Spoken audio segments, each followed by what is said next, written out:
One of the MENA countries, Qatar, hosts the FIFA World Cup. The large-scale sports event is covered by journalists from all over the world.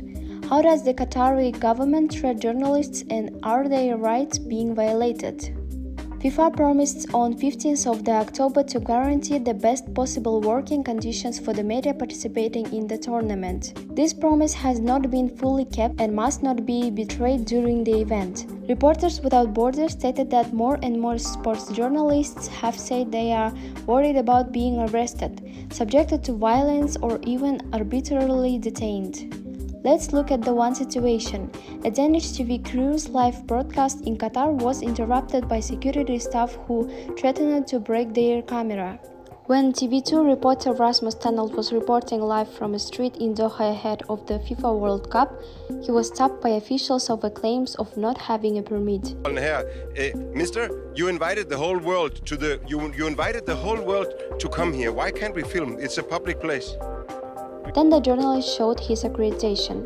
Pass, and this is the accreditation. We can film anywhere we want. There are only, of course. No, we don't need permit. But you can break the camera. You want to break the camera? Okay, you break the camera. Okay. Yes. So you're threatening us by smashing the camera. Qatar Supreme Committee for Delivery and Legacy has since apologized. They said that journalists were mistakenly interrupted. Journalists seeking accreditation for the World Cup must agree to not film or photograph in residential properties, private businesses, and industrial zones, as the permit's terms and conditions state. Government buildings, hospitals, and religious locations are off limits to reporters as well. Those terms clearly allude to sensitive areas where journalists have covered violations of migrant workers' rights in the past. The press freedoms group Reporters Without Borders wrote in a statement. The Qatari authorities are misusing the accreditation systems for journalists in order to ban them from covering certain subjects, by requiring that the media, when they applied for accreditation, agree to abide by a number of conditions, some of which are vague, ambiguous, and open to arbitrary interpretation. Qatar is clearly seeking to discourage, if not prevent, the foreign media from talking about anything other than football. RSF Secretary General Christophe Delors said. RSF also stated that freedom is the most important thing for journalists. After flaunting human rights when building the stadiums, Qatar must not paint the World Cup by restricting press freedom. World Cup coverage is not limited to what takes place on the field, what's happening in the stands and in the city.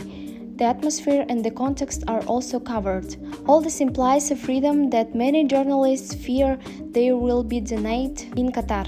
To bring this world event to life for readers, listeners, and viewers, sports journalism requires no more and no less than what all journalism is all about: freedom. The government has been saying media are free in Qatar, including in a recent tweet by the National World Cup Committee. Thousands of journalists report from Qatar freely without interference each year. In the 2022 World Press Freedom Index, Qatar ranks at 119 out of 180 countries. The state does interfere with media coverage in Qatar. The very legal framework sets limitations on what journalists may cover. This includes a 1979 press law that prohibits criticism of the emir and bans coverage of topics including anything that may endanger the safety of the government. A wealthy Gulf Emirate, Qatar has built a media empire whose impact is felt throughout the Arab world and beyond. But covering domestic political issues remains a real challenge, and the restriction of press freedom in this country remains an obstacle for journalists.